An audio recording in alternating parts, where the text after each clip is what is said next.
Traveling the Vortex.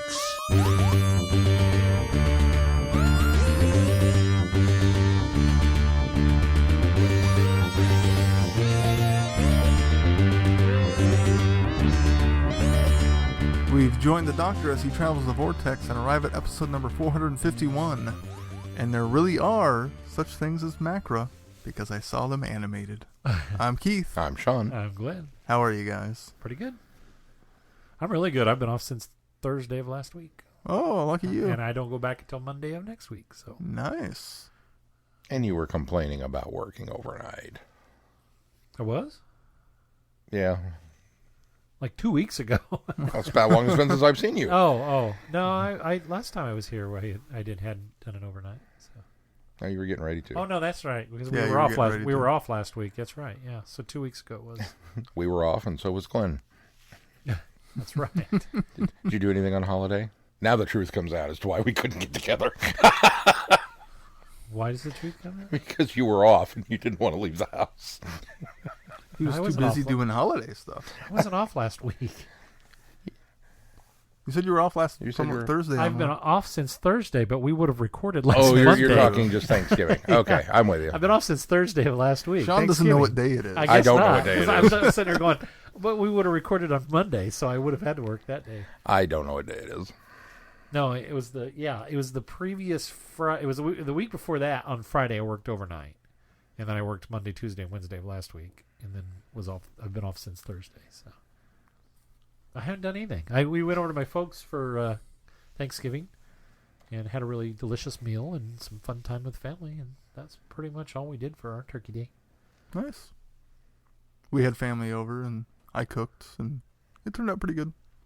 You didn't burn the turkey. Did not burn the turkey. It was nice and moist. Nice and juicy. So, yeah, it was pretty fun. We had family over. I did not cook. It was good. Nice and moist. Which was probably a good thing, right? You know, I've made turkey. I'm okay at it. It's just not my thing. Yeah. Yeah. I don't like touching poultry. I kind of have an issue with that. So anything raw chicken, raw turkey, it kind of gets into that. I don't know. Nah. I'll do it if I have to, but Mel does it, and so I don't have to. We did just a small turkey breast and predominantly didn't have ham available because most of our family doesn't like turkey. It was just a couple people that do, so. But it wound up being a really good turkey. I liked it better than the ham this year. Italian seasoned. Did you guys watch anything? I finally watched The Mandalorian. Oh, are you caught up? I am all caught episodes? up, all 4 chapters. You're I am one all caught behind. up. No, Oh, we watched you're 4 caught up tonight. too. Ah, Yeah. So good. Let's talk Mandalorian. man. It's been a while since I've had a show where I've been itching this badly to watch the next one and not have it available.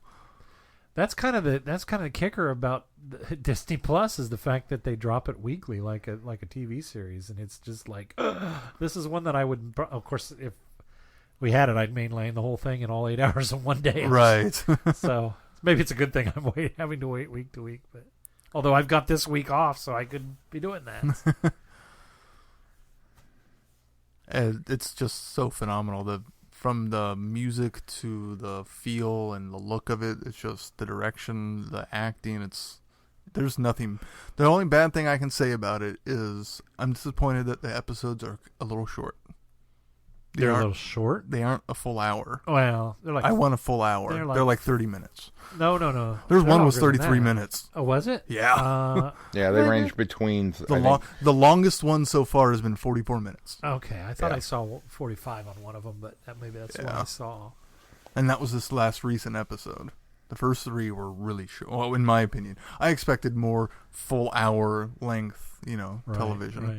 Of course, that 30, 40 minutes is probably what you would get on a television show Without with commercials. commercials. Yeah.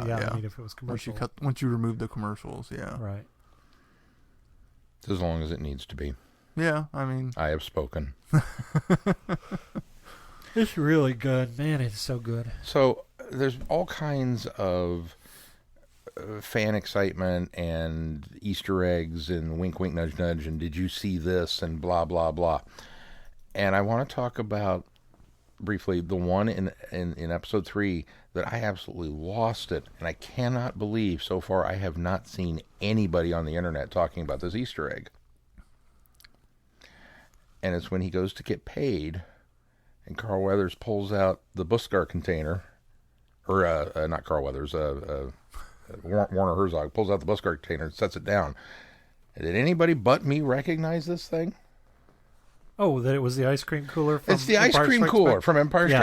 Strikes Back. Yeah, I noticed It's that. the same model. Ice cream maker, I guess. I fell out, and Patrick and I was like, "What? It's What a are we little- missing? What did we do?" It's a little stubbier, but it's... Yeah, I mean, yeah. it's No, I saw that too, and I thought, oh, they're that was my first thought was, oh, they're qualifying what that was on Bespin. You know that Easter egg, right? Yeah.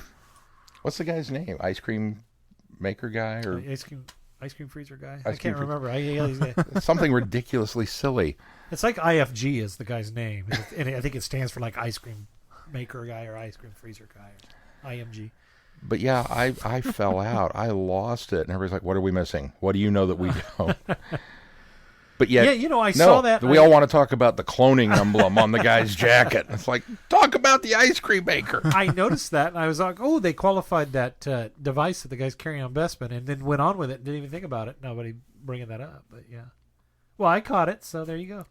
Well, at least I'm not the only one. But the internet is quiet on this. I would have thought that's. Well, why haven't you brought it up? I don't want to You be could be that the guy. one. We've got forums that we're part of that you could bring that up in.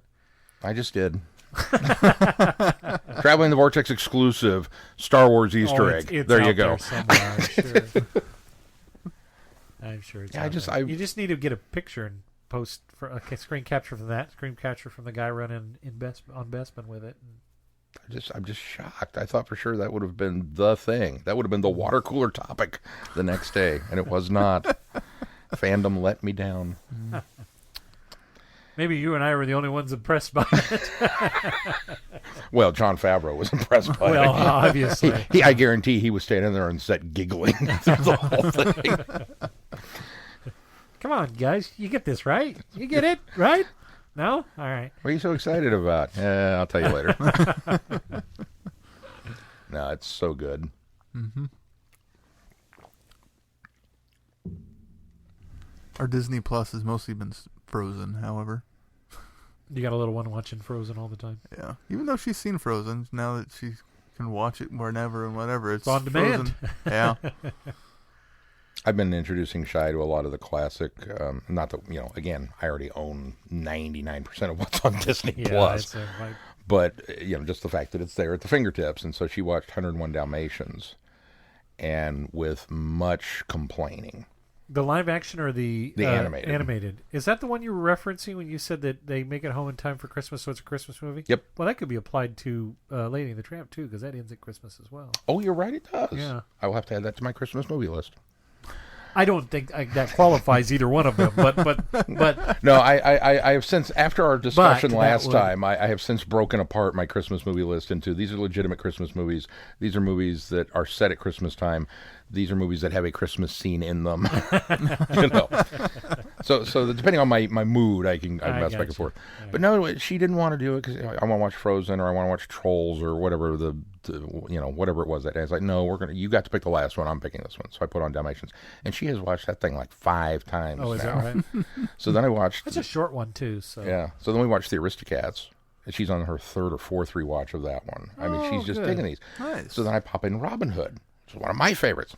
No interest. No interest whatsoever. Couldn't sit still for it. Got up, wandered off halfway through. And I was like, well, rats. There's not a lot going on in that one for a while, so maybe she gets bored. It's Robin Hood. How can you be bored? It's a little dry. Oodalali. It's a good song. It's got some really good songs, but Peter Ustinov. it's got some lengthy dry moments in it for a Disney. You're nuts. No, it does. It's good. Don't get me wrong. I like it. Good. I like it more now as an adult than I did when I was a kid. Now, So Lady maybe and the there's Tramp something has about got that. dry moments. Oh, I agree with that as well. Yeah. We watched that one, too, and both of us were like, well, what? Oh, I they're still haven't watched. they're the still live- singing. I Okay. haven't watched the live action one though. I was saving it for movie night with family, but nobody else is interested, so I guess I'll just watch it on my own. There you go. You guys watch anything else? Mel and I went and saw Ford versus Ferrari today. How is it? It's, as of right now, got my pick for best film of the year.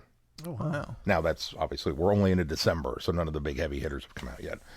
It was wildly entertaining. It was funny. It was exciting. I'm not even a race fan, and I was just riveted on the edge of my seat through a good chunk of this. It's really well. And Matt Damon and Christian Bale have fantastic chemistry. They play off each other like nobody's business. It was really good. And we saw Knives Out earlier in the week. Ooh, how's that? Really good. Really, really good. It's unusual, I think, in this day and age when you're doing a whodunit and your audience goes into it knowing that it's a murder mystery. It's like, okay, you're going to pull the rug out from under me. There's going to be red herrings. There's going to be MacGuffins. There's going to be, you are going to lie to me. And I'm prepared for that. So I'm watching for everything. And the fact that I still didn't see it coming, although in retrospect I probably should have, that to me is like, okay, that's the highest compliment I can pay a movie of this type. And the cast is just to die for. No pun intended. That's one I really want to see soon. Don't know if I'll get to, but I really want to. cool. All right. Well, should we move on to news? Oh, there's so much news. There's a lot of news. When we take a week off. Yeah, a lot of Series 12 news. We got 2 trailers and a release date. According to Radio Times, it's Christmas. And the Radio Times is wrong. BBC has announced that it is the first episode, entitled Spyfall, airs New Year's Day, with all the rest of the series airing subsequent Sundays. So we're going to get part 1 of Spyfall. Is it Sundays? Sundays. Sunday. Okay. Part 1 of Easter, Spyfall, New Year's Day. Part 2 of Spyfall, January 5th. And then Sundays from there on out. And we've already used Skyfall as the feedback theme song, so I can't do that. Unless you just rewrite it. Do it again with different words. Yeah. So what did you guys think of the trailers? They look pretty exciting. Yeah. I think they're spoilerific, but but without any context, it's hard to know what they are. That's true, but I mean, Although we knew Cybermen were coming, we knew Jadun were coming. We didn't have an official announcement on Cybermen. Yeah, that's true. It was just set pictures. Which were pretty clear. We knew they were coming. So. Yeah. Yeah, but let's be honest. We flipped our lids over the fact that the Movellans showed up in that one trailer, and they weren't really in the series.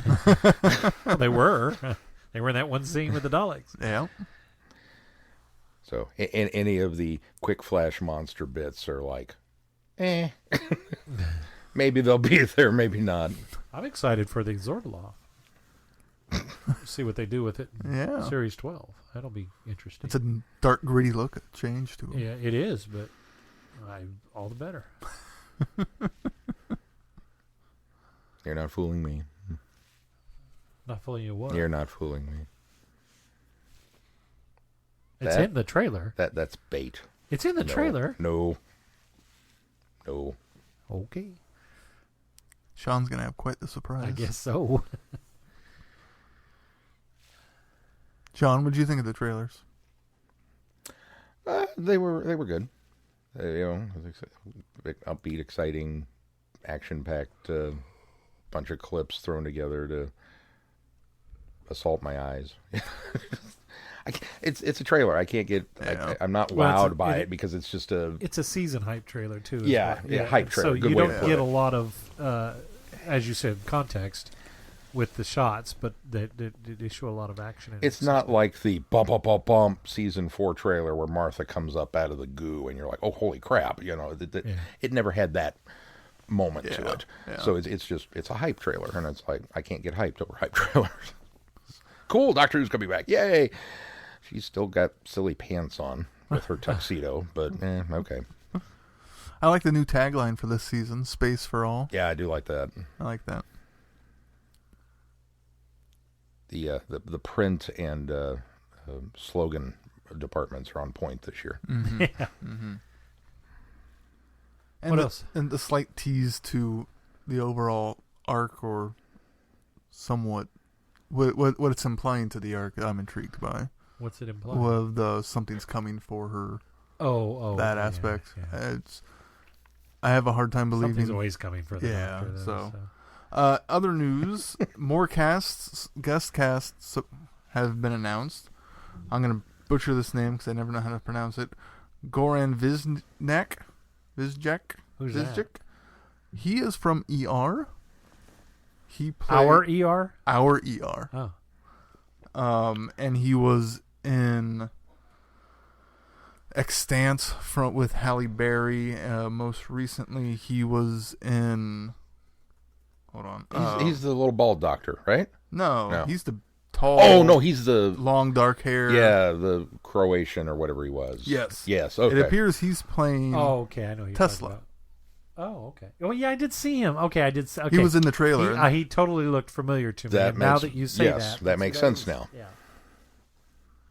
Most recently in Santa Clarita Diet, and then previously in Extant. I know who you're talking about in ER as well now. So so he's going to be in the show, as well as Robert Glenister, who previously appeared in The Caves of Adrazzani. Ooh, classic alum. Yeah. Of course, playing a different character this time. Bummer. But those are two more guest stars that At least you get too excited. Yeah.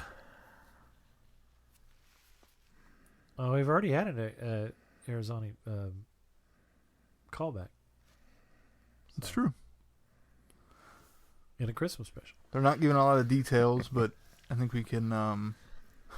they actually didn't even officially announce that the one guy is playing Tesla, but based off the trailer, the mustache, the hair, and this quote, "I've always been a huge fan of Doctor Who, so when the offer to play one of my favorite people in history came, it made me so happy to be a part of the show, and it turned into this awesome dream job." Exciting stuff. Yeah. What else you got on the list? The last bit of news I have is that now all of Doctor Who Infinity has been released, so you can play all of the game if you want. Woohoo! Yeah. What's Infinity? That's that legacy replacement game. Oh, yeah. Okay. Yay. And John Barrowman appears to be recovering from his neck injury. Did we not get it on the news that the first issue of the return of the 12th Doctor in Titan Comics should be teaming up with the 10th Doctor? We had that previously. Oh, we did? You mean the 13th? Yeah. 10th? 13 and 10 are teaming up. 13 and 10, not 12 and 10. Yeah, you said 12. I'm sorry, 13th and 10. Yes, you're right. I'm going, no, I'm sure it was, sure it was the 10th. Oh, yeah. No, that part you were right on. Did we already announce that? I think we had that a couple weeks ago. Oh, okay. Well, I must have slept during that. I'm sorry, Keith. That's okay. Everybody's entitled I just to saw one. that. I just saw that today. Oh, yeah. I'll be darned. Okay. Well, never mind. And there's been some new announcements on the little figures, but we haven't really been keeping track of those. So they're doing the first TARDIS team and the most recent TARDIS team as box sets together.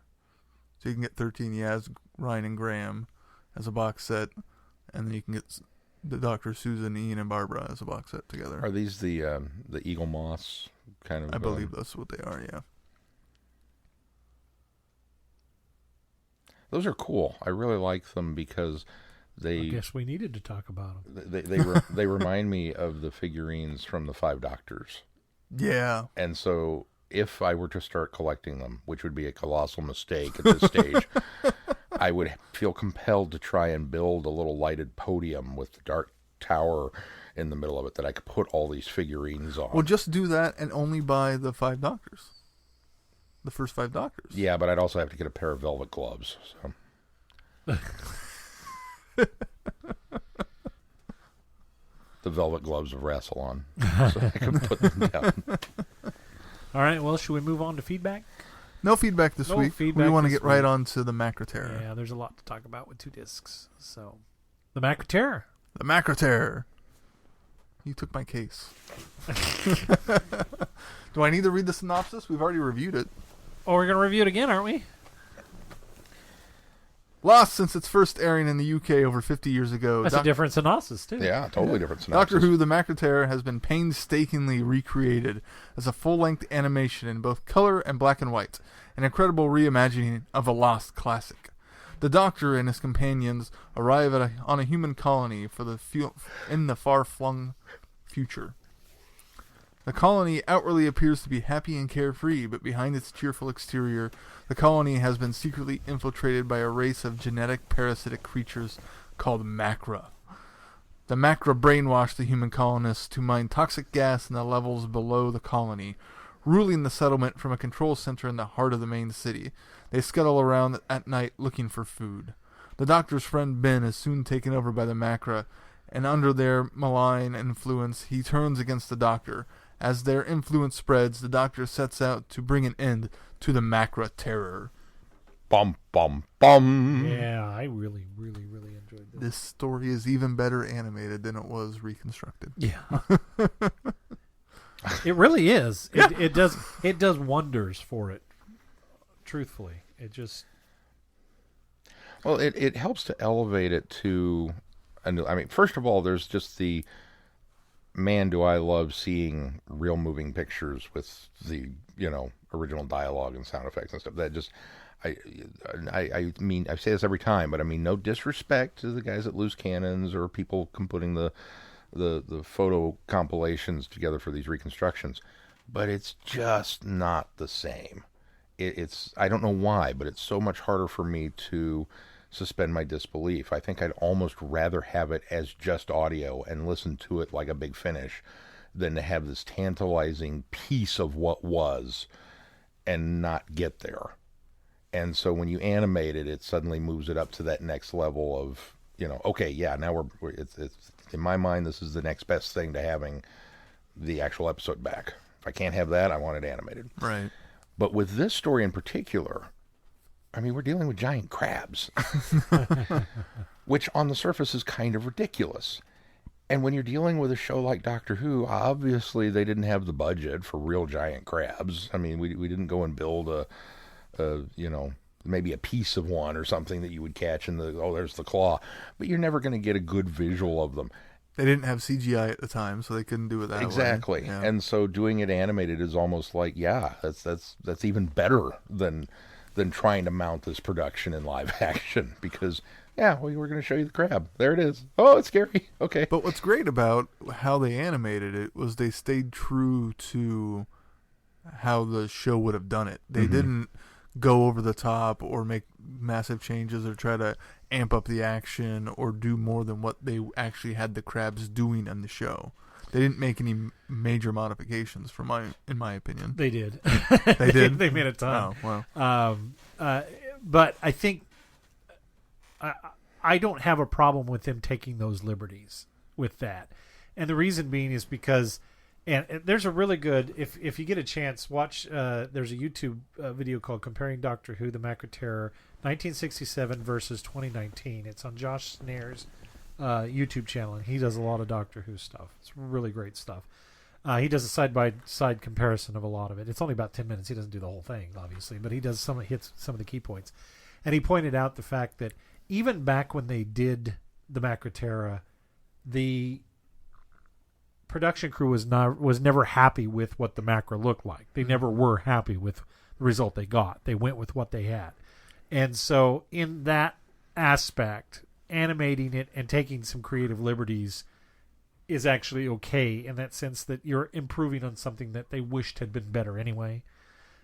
He does point out that to some of the specifications of one of the big things is they cut a huge scene out of this. And when they cut out the spiffy machine or whatever it was called, I noticed that. Yeah, and they end up forcing the Doctor into it, and the producer of the animation says they cut it for both time and the ability to do it in animation would not have done it justice, which I disagree because if you can do it in live action with the limitations they had back in the day, I don't see any reason why you couldn't do it. And he doesn't go into very much detail other than saying it would have been difficult to do with the constraints that they were working under. And it must have been budget and time is where they were.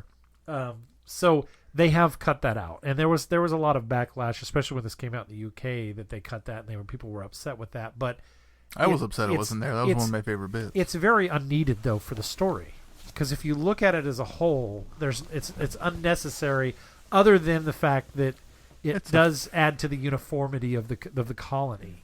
But it's really not entirely necessary for the plot of the episode, which they prove with this. It's predominantly there as a bit of comic relief in the beginning of the story. Yeah. And so that there is cut, but he points out, Josh Nares points out that there are a lot of shots that they used the telesnaps that exist for this, and you can see that the framing is very much the same. So they did, and if you look at the sets, in fact, there's a picture gallery on the discs that show a lot. I was really surprised. It's just empty sets, but it's just a lot of shots of the sets. And if you look at the animation that they've done the sets very near to what it is. But as far as the Macra go, no, there are more Macra in the room in Control than there is in the episode. There was only one white one in there. This one they put a lot more Macra.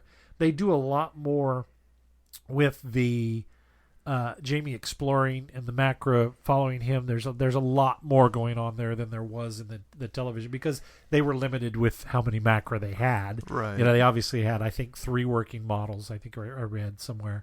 2 large ones, and then the white one that's on the other side of the door on that particular scene. So they took a lot of liberties. In fact, the Macra design is a lot different than it is if you look at the still that they have, or a couple of stills that they have of it. It's the Macra in the original televised version is a lot narrower and sort of taller. These are more crab-like and elongated. They're a little more menacing, if you ask me. In this, they did stick with the colorization of the eyes. I had read somewhere that the eyes actually did glow yellow in the designed ones that they had, so they did stick with that kind of stuff. But they took a lot of liberties with the Macra, which I think, again, if you're going to do an animated thing with monsters in it and you don't have a lot of reference material, I think you have the okay to take some liberties. We're not going to see it exactly as it aired in this situation, but that being said, the reason I'm mostly okay with it is because the reconstructions are on these discs. Oh yeah, they released the reconstructed episodes on these discs, so that still exists if you're one of those purists that want to, and it as close to the representation as it was. You still have that. I guess my point was more the fact that even though they took liberties, it didn't feel like they had taken them so far that it didn't seem like it was some. Had they actually built the Macra the way they had wanted to and the way they had envisioned the Macra in 1967.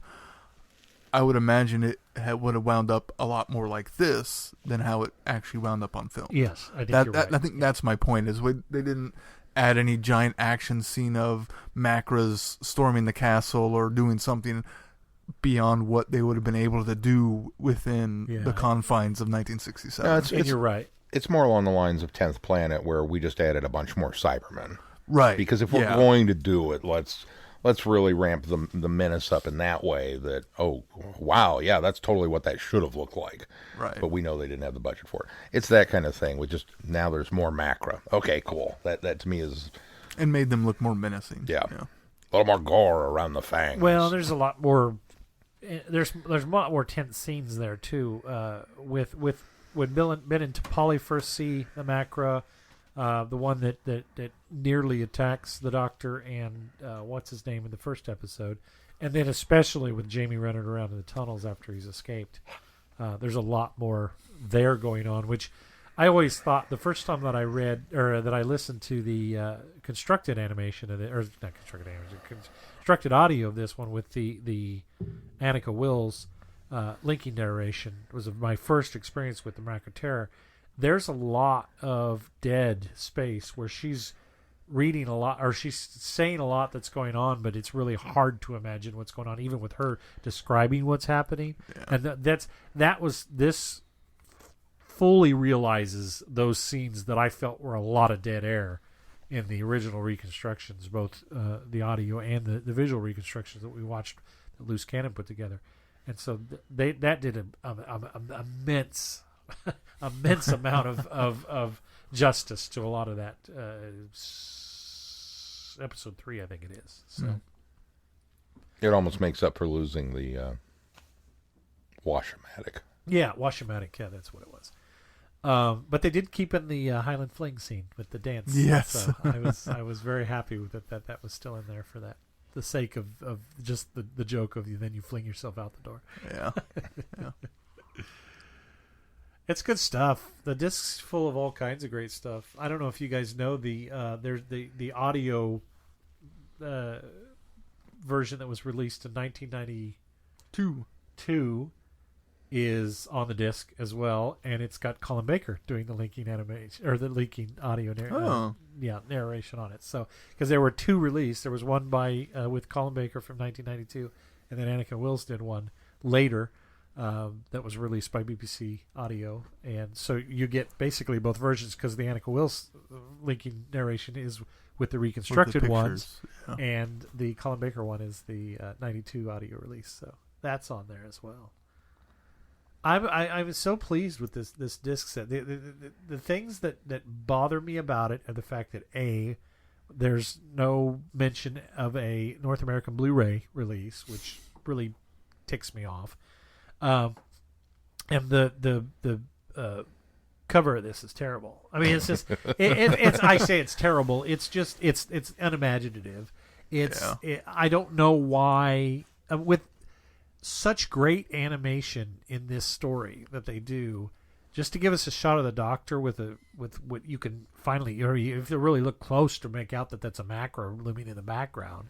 It's just, I don't know. They could have been more creative. I have said before that it's upsetting me that they're releasing this stuff that doesn't match our North American releases as we're collecting these as we go along. But this one, I mean, so I've gotten past the fact that we've got the logo change and all that. It's just, but this looks lazy. It looks really lazy. There's nothing appealing to it. It doesn't say buy this disc. No, it doesn't. Which a picture's worth 1,000 words, and so often the cover art for a movie or a DVD it's so integral to catching somebody's eye, sitting on the shelf, and going, "Oh yeah, it's supposed to get that's your first impression." You got to get people excited for that, whether it's a Doctor Who fan or not. Right. I mean, admittedly, yeah, the Doctor Who fans are automatically going to buy it, but I want to be the Doctor Who fan that goes into the store and sees it on the shelf and goes, "Oh, it's out," and grabs it and just pours over it. And this was just kind of like, I'm going to buy it because I need it for the collection. I mean, there's a real... Well, I still did the I'm going to buy this because I need it. But it just, I'm really disappointed. There's a real letdown in that element of it. As far as the Blu-ray goes for North America, this is just a guess, but I would guess that as we've kind of speculated, that there's this eventual plan that they're going to do the Patrick Troughton box sets. They probably don't feel that there's a need. But they're putting out the Blu-ray in the UK. But the UK is a different market. There's a much bigger fan base, I think, in the UK that they know they can. You think there's more of a double dip? Yeah. I think in the American market they kind of, as we've said with our consumption of box sets, the Key to Time box set, this box set, that we want that kind of nature to it, and so they're already throwing this out there on DVD, probably for the purists or the collectors among us that already have almost all of them. Okay, we're going to give you that, and then if you really want the Blu-ray, this is the format we'd prefer you to spend your money on because you're going to get it that way later. So that's just a guess, but with the purchase of the Macra Terror and the purchase of Dragonfire this week, congratulations. I am now one disc away from a complete collection of Doctor Who on DVD. What one disc are you missing? The Invasion.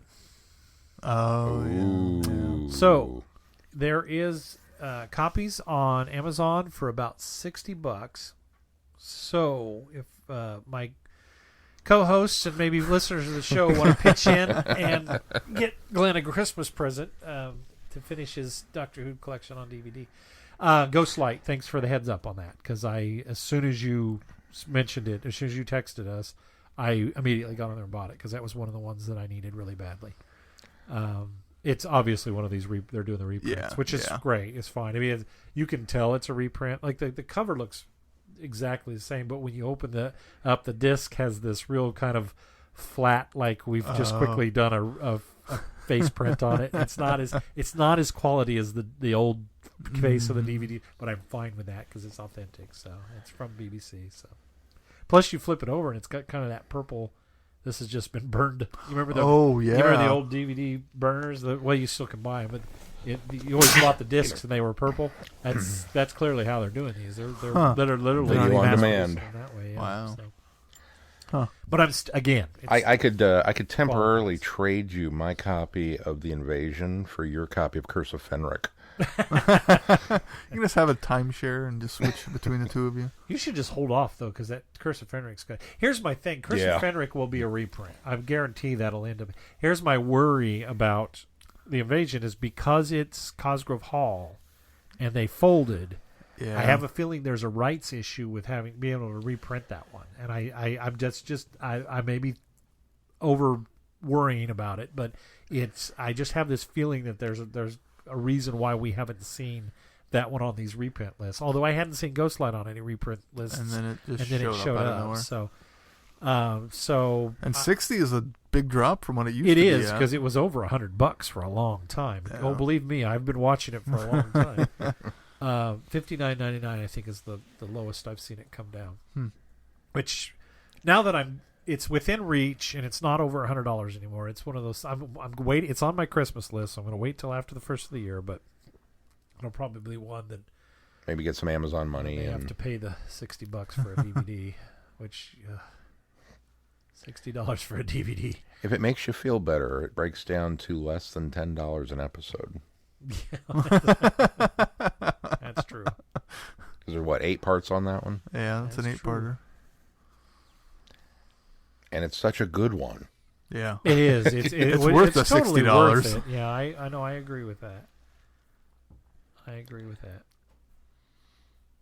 But anyway, Macra Terror. Back to Macra Terror. Sorry, I had to segue just to pat myself on the back for being almost there. I'm very excited that you're that close. Well, it's been a lot of hunting on eBay and finding the best deals, and of course these reprints that helps a lot. BBC has done is helping, because when they it brings it down to an $18 price point. It's like, yes, take my money. Do you find yourself getting a little meh?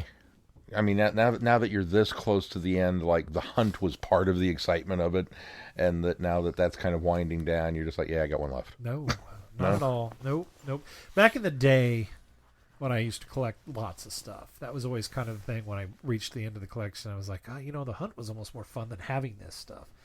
Not with this Doctor Who stuff for some reason. I'm ready to be done and complete. The hunt's been going on so long. And I think part of that's because now I'm on, and I've been trying to stay on top of it, as is, evidence with me buying the John Pertwee box set, is I'm going to try to stay on top of it this time with the Blu-rays. As they come out, I'm going to buy them so that I'm not behind chasing things that go way up in value, years later, because I didn't buy it when it was out in retail. So, no, I'm ready to be done with the DVDs so I can focus on the Blu-rays that are coming out. So. Are you going to keep both? Yeah, for a while anyway. Do you need that shelf space? Well, yeah, because I mean, they look great together, and there's a few things out of place. The Power of the Daleks and Macra Terror have a different spine. I went with the Blu-ray for Spearhead from Space, so it's a different look too. But and probably because we won't have all this stuff on Blu-ray, all of it. So right. I have access now. Obviously, my DVDs have become obsolete as the seasons come out for the Blu-ray, but.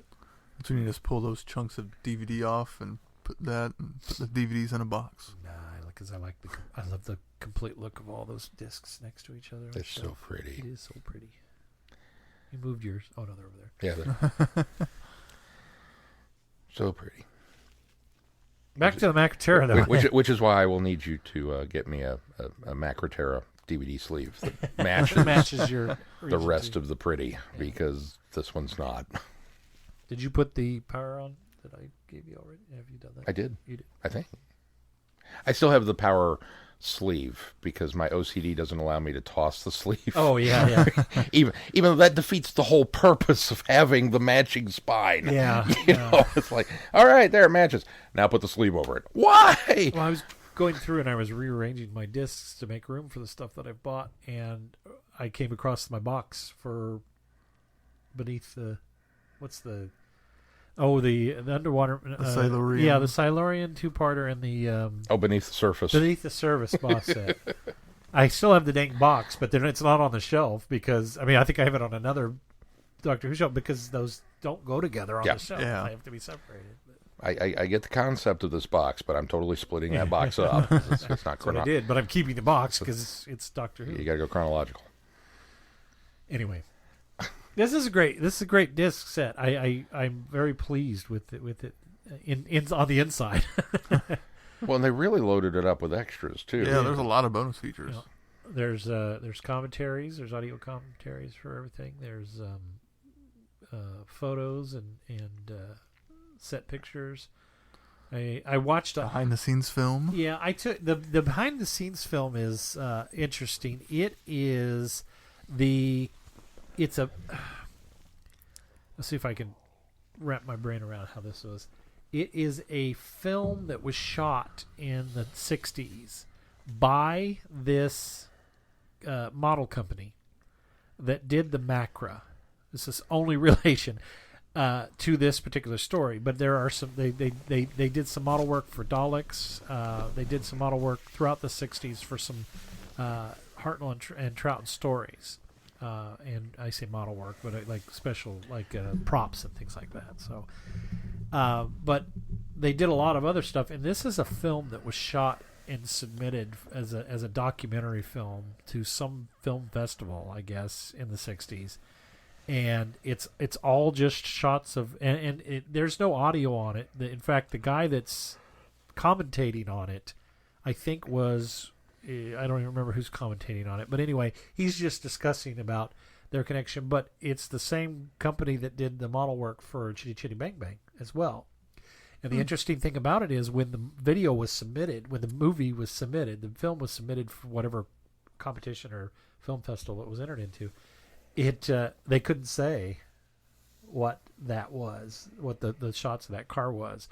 And because Chitty Chitty Bang Bang wasn't released yet, it was released like a year or two later after they had done it. So, so it wasn't until after Chitty Chitty Bang Bang came out that people understood that we were seeing the model of that car in this video. in this, I keep saying video. One video was interesting. Film.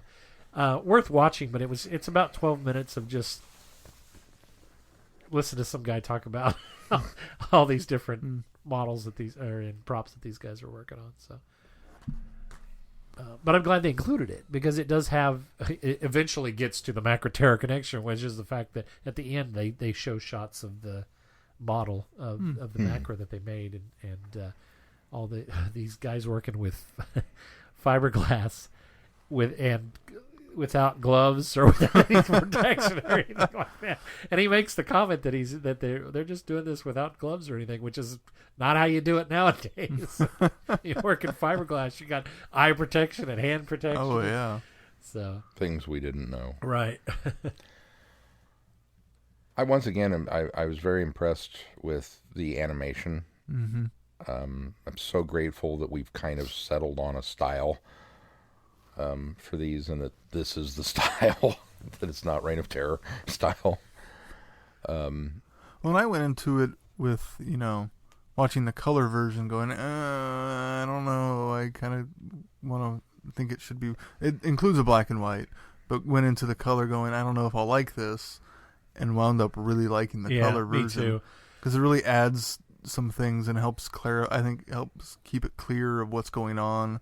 Like especially when Jamie's in the tunnel and having the green the gas that they are pumping through and mining be green, I think really helps, adds another level of it. It just, the color is just well thought out throughout all of it, that it doesn't feel out of place, even though I know I wouldn't have seen it in color initially. Right. Well, the thing is, 5/6 of Doctor Who is in color.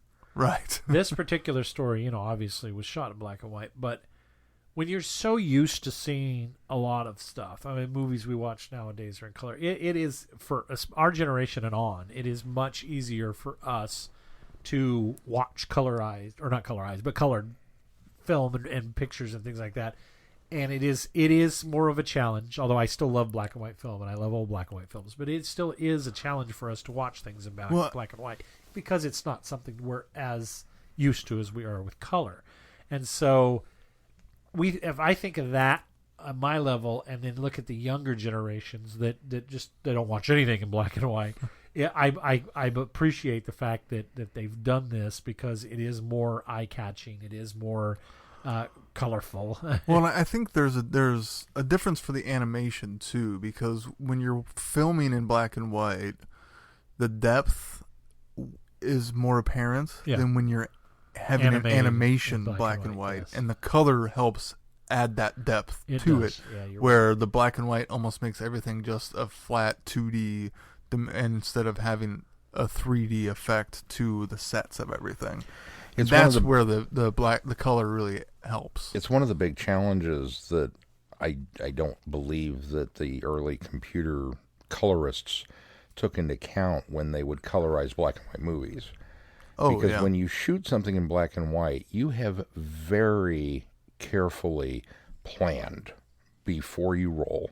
You've got the lighting, you've got the way the set is designed, all plays into the fact that they know how this is going to look on camera on black and white film.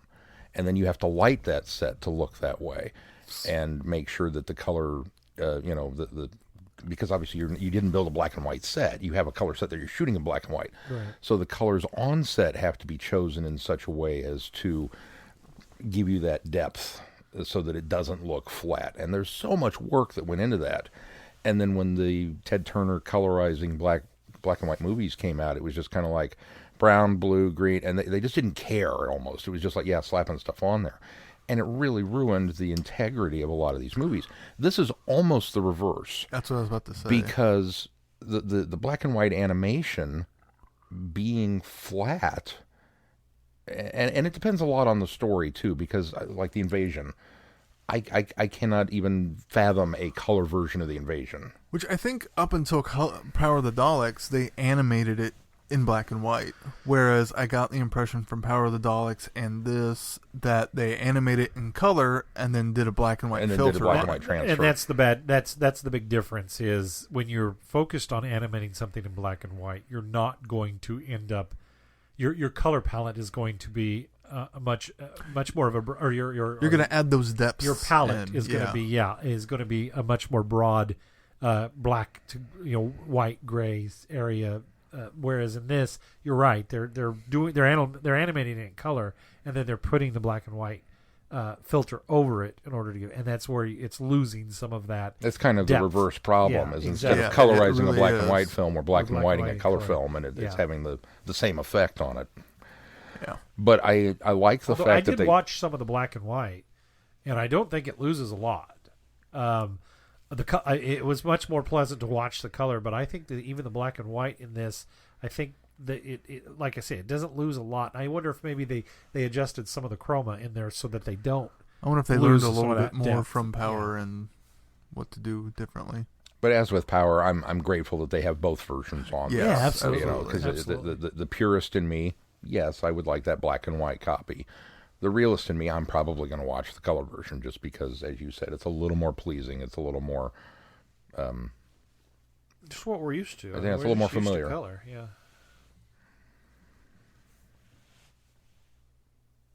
Anything else on this? Two disc set. They clearly had more money budget. The animator said, the production head said that they had more time and money on this one, and I think it's obvious. Power of the Daleks, I was blown away by. I thought they did a nice job on that. This one is heads above better than even Power was. And so if they continue on this path... And that's saying something, considering it's a Dalek story. Yeah, absolutely. How did you one-up a Dalek story? Absolutely. But they with did. the Macra. With the Macra. With the Macra. We joked. We We were like- like, well, what? The Macra? Why would you choose... And, of course, then we rationalized that, well, it's big, scary monsters, and so obviously... And I think we all enjoyed the story the initial time we reviewed it anyways. Yeah. So I it's mean- not like we dislike the Macra story. It's just the Macra as a monster are just a little ridiculous. Right. But it works in this. It works so well in this. So,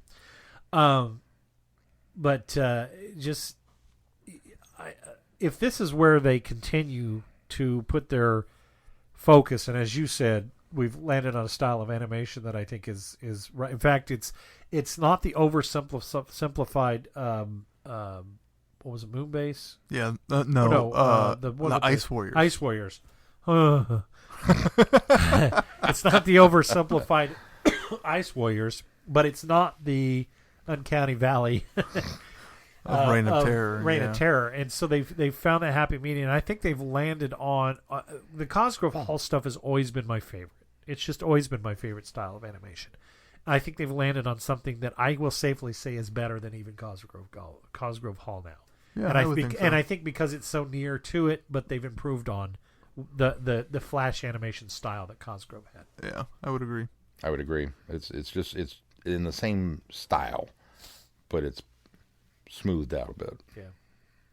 Well, there's more detail in it too. Yeah. I think there's a lot more detail in it, and they're not even as stoic moving as they were in Power of the Daleks. There's a little more fluidity to everything in this. So it's still simplistic, but there's a little more complex movement shots, which we noticed in Shada.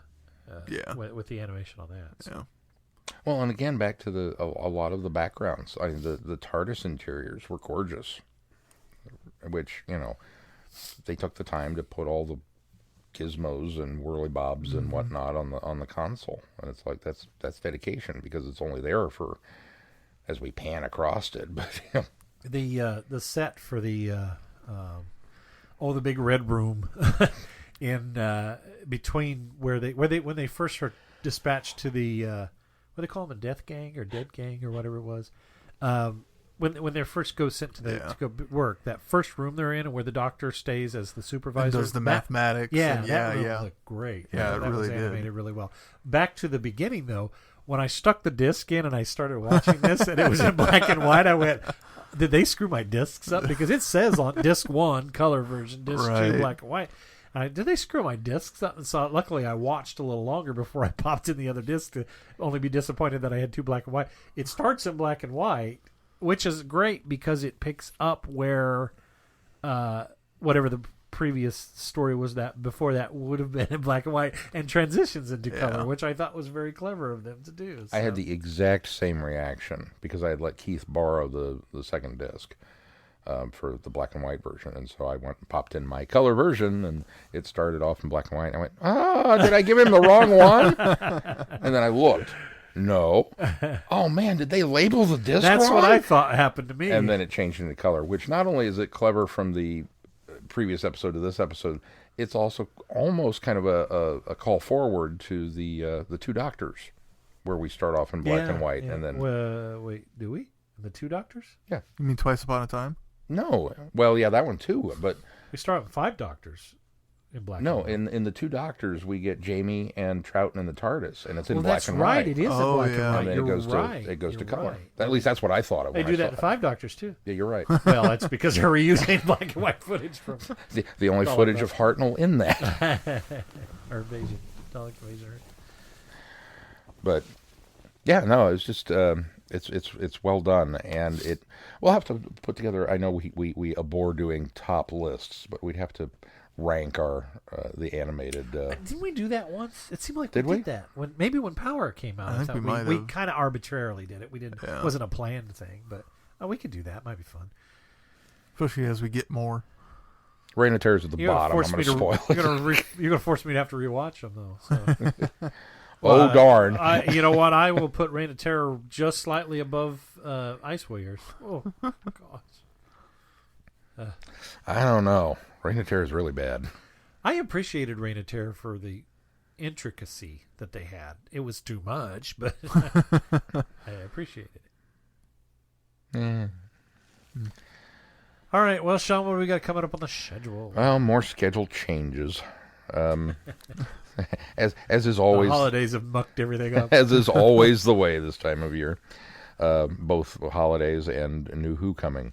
So originally, we were going to do the War Doctor Series 1 from Big Finish, and that has been bumped. It has been indefinitely postponed.